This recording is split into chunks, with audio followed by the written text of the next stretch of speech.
छगन भुजबळ नाराज असल्याचं कानावर जयंत पाटलांची प्रतिक्रिया, तर भुजबळ फक्त जागा वाटपापर्यंतच नाराज होते, तटकरेंचं स्पष्टीकरण.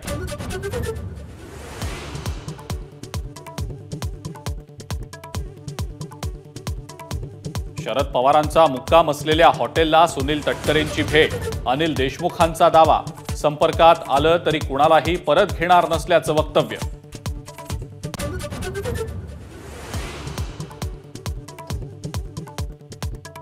अकरा मे पासून माध्यमांपासून दूर असणारे अजित पवार महायुतीच्या सभेमध्ये भाषण ठोकणार, अजित पवार पुन्हा सक्रिय झाल्याची तटकरेंची माहिती.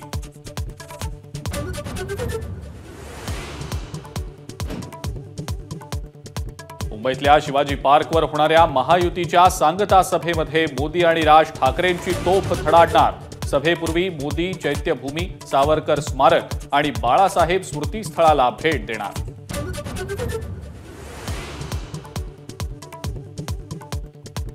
गेल्या 10 वर्षांपासून बहुमत असतानाही संविधान बदलण्याचा प्रयत्न नाही, केवळ राजकीय स्थैर्यासाठीच 400 जागा हव्यात, केंद्रीय गृहमंत्री अमित शहांचं स्पष्टीकरण.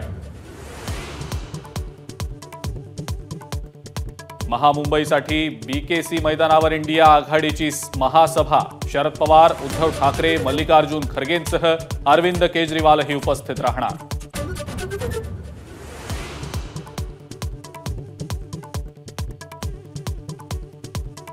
मुंबई पोलिसांना चकवा देण्यासाठी 4 शहरं फिरणारा भावेश भिंडे अखेर उदयपूरमधनं गजाआड.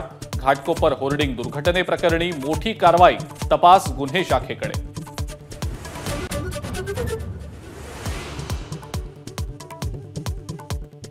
दहावी आणि 12वी बोर्डाचा निकाल मे महिन्यातच, 12वीचा येत्या आठवड्यात तर 10वीचा शेवटच्या आठवड्यात निकाल जाहीर होणार.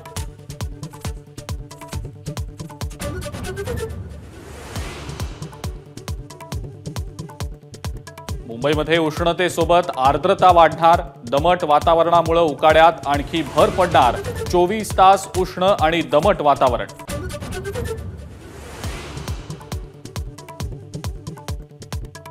आणि यंदा मॉन्सून महाराष्ट्रात वेळेवर दाखल होणार. 7 जूनला मॉन्सून तळ कोकणात दाखल होण्याचा अंदाज, तर जून महिन्यात चांगल्या पावसाची शक्यता.